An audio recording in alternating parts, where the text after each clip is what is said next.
नमस्कार दोस्तों। सहारा इंडिया के सभी जमाकर्ताओं से विनम्र निवेदन है कि आपको आगे आना पड़ेगा, तभी भुगतान सुनिश्चित हो सकता है। सहारा रिफंड पोर्टल को लेकर माननीय सहकारिता मंत्री जी द्वारा अभी बयान दिया गया कि भाई इसमें है जो 241 करोड़ रुपए वापस किए गए 2.5 लाख निवेशकों के लिए। और एक व्यक्ति ने आरटीआई लगाई कि इसकी वास्तविक स्थिति जानी, तो उन्होंने बताया कि 229 करोड़ रुपए हैं जो वापस हुए हैं और जिसमें खर्च आया है 245 करोड़ रुपए। तो अब प्रश्न उठता है कि इसे प्रशंसा कहें सहकारिता मंत्री जी की, क्या शर्मिंदगी कहें कि माननीय सर्वोच्च न्यायालय की समय सीमा निकल चुकी है। सहारा रिफंड पोर्टल लॉन्च हुआ था 18 जुलाई 2023 में, उसकी भी समय सीमा जो दी गई थी दिसंबर में वह निकल चुकी है। उसके उपरांत है जो यह आंकड़े सामने आए, तो मेरी समझ से इससे बड़ी शर्मिंदगी और कुछ हो ही नहीं सकती। अब प्रश्न उठता है इसमें गलती किसकी। तो मैंने देखा है कि जब से सीआरसीएस में माननीय अमित शाह जी द्वारा कार्यभार संभाला गया है, तब से सहारा प्रबंधन और ज़्यादा निडर हो चुका है। जी हाँ, निडर हो चुका है। इसके पहले बहुत से व्यक्तियों ने सीआरसीएस में शिकायत की थी और सहारा इंडिया को कुछ व्यक्तियों का पैसा भी ब्याज सहित देना पड़ा था। लेकिन जब से सहकारिता मंत्री ने इस पर आए और ये पोर्टल लॉन्चिंग किया, ना तो सीआरसीएस को सुनने को तैयार है और सहारा प्रबंधन है कि आज भी सहारा प्रबंधन स्टार मल्टीपर्पज कोऑपरेटिव सोसाइटी में 11% वॉलेट दो और आप एफडी है जो एक दूसरे के नाम पर ट्रांसफर करा सकते हैं। आज भी यह स्थिति चल रही है। दूसरी बात कि अब प्रश्न उठता है कि आखिर सहारा से बहुत सी योजनाएं हैं, सहारा समूह की सोसाइटियों के अलावा बहुत सी योजनाएं हैं।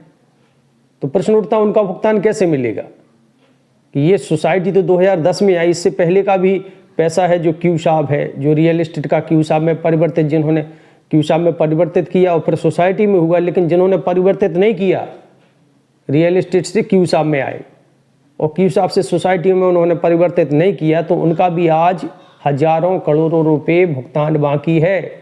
इसके उपरांत सहारा इंडिया कमर्शियल कॉरपोरेशन में भी हजारों करोड़ों रुपए की देनदारी है। सहारा की प्रॉपर्टियां जिस तरह ग्रोथ कर रही हैं, वर्तमान में जो बची हुई हैं, यदि सरकार चाहे तो एक एक दिन का ब्याज सहित पैसा आपका लौटा सकती है। अब प्रश्न उठता है, अभी समाचार आया कि जो कोऑपरेटिव सोसाइटी के विषय में अमित शाह जी का बयान आया कि इन्हें बैंक में परिवर्तित होना चाहिए।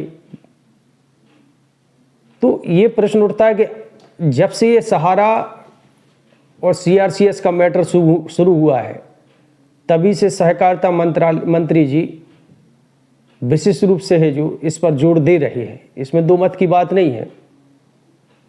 पहले कभी और भी इससे लाइसेंस लिए हैं, अमूल जैसी कंपनियां, कभी इन्होंने जोर इतना नहीं दिया।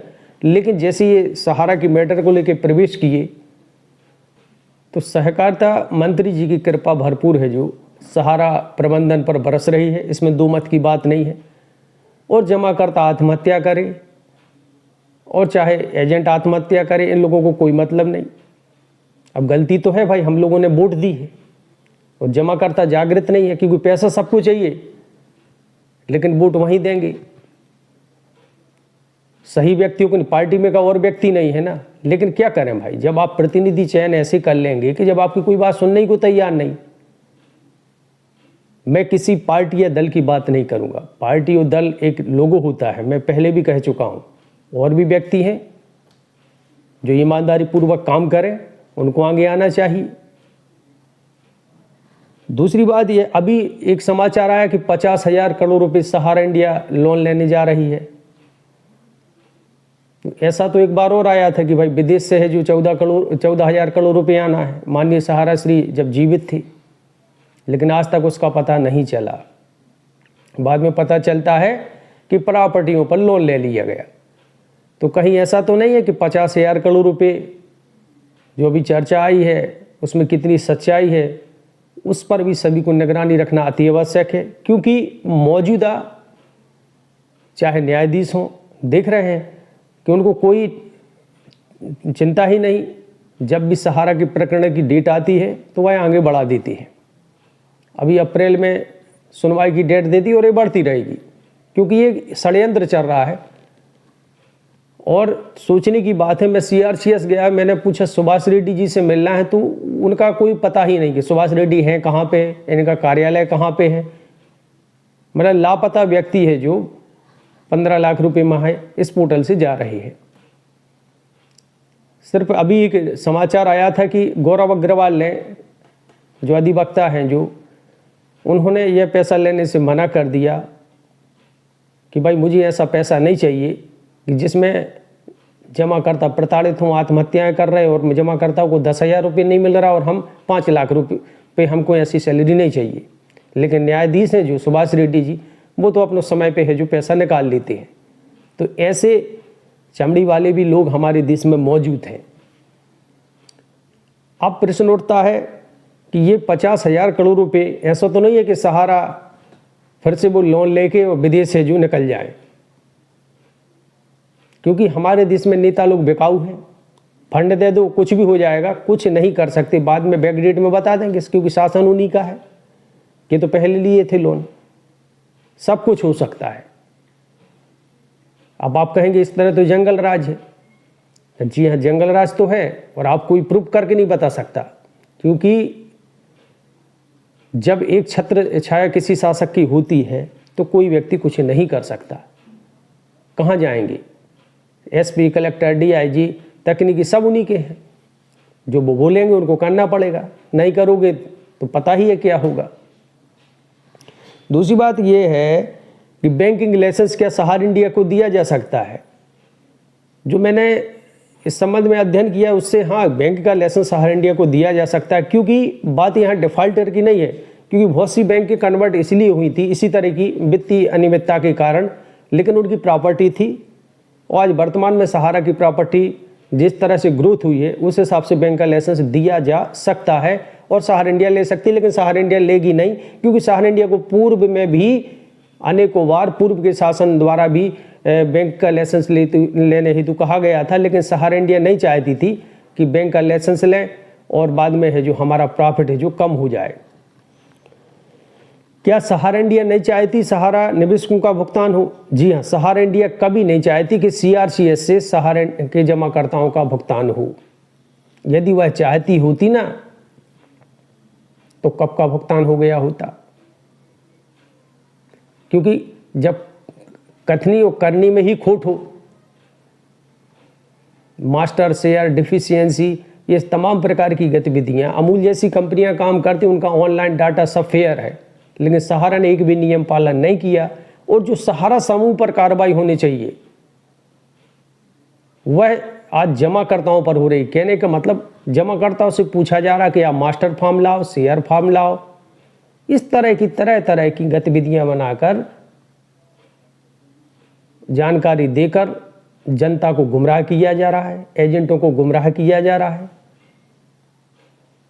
और सभी को पता है कि वर्तमान में है जो इस तरह की स्थितियां निर्मित हो गई हैं कि आप तो बस फंडिंग का काम चल रहा है और हिंदुओं की सरकार हो, हिंदुत्व की, वैसे तो सभी वर्गों का पैसा डला हुआ है, लेकिन एक वर्ग की जो बात करते हैं बहुत से व्यक्ति हिंदुत्व की सर, तो काहे की हिंदुत्व की सरकार? इतने हजारों व्यक्तियों ने आत्महत्या कर ली, इसमें से 90 से 95% हिंदू ही थे।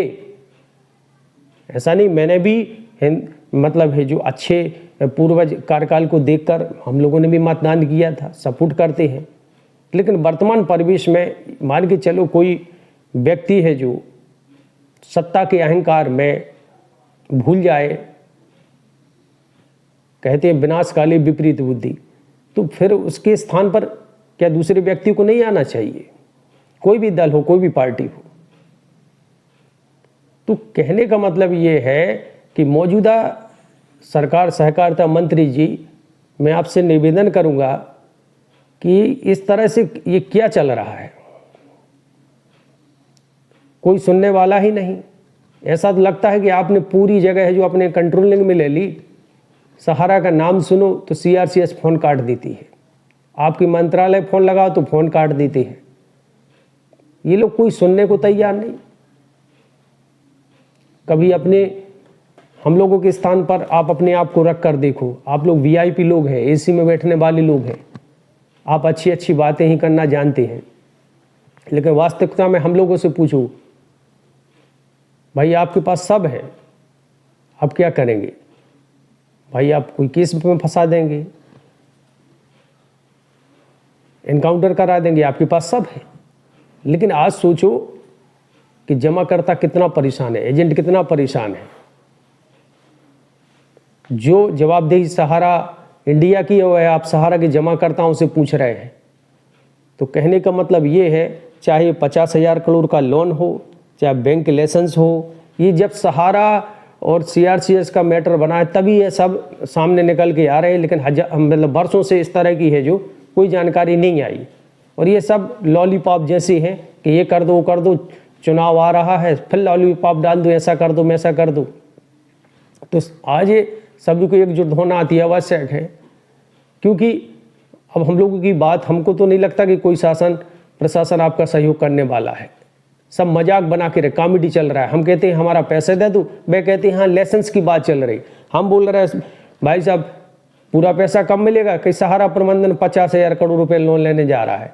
हम बोल रहे हैं भाई CRCS भुगतान करेगा तो सहारा कहती हम डॉक्यूमेंट्स ही नहीं देंगे, आपके मास्टर फॉर्म CR ही नहीं देंगे, अब ले लो CRCS से पोर्टल। तो सहारा का उद्देश्य तो शुरू से लगा मतलब यही रहा है, ना हम देंगे और ना देने देंगे।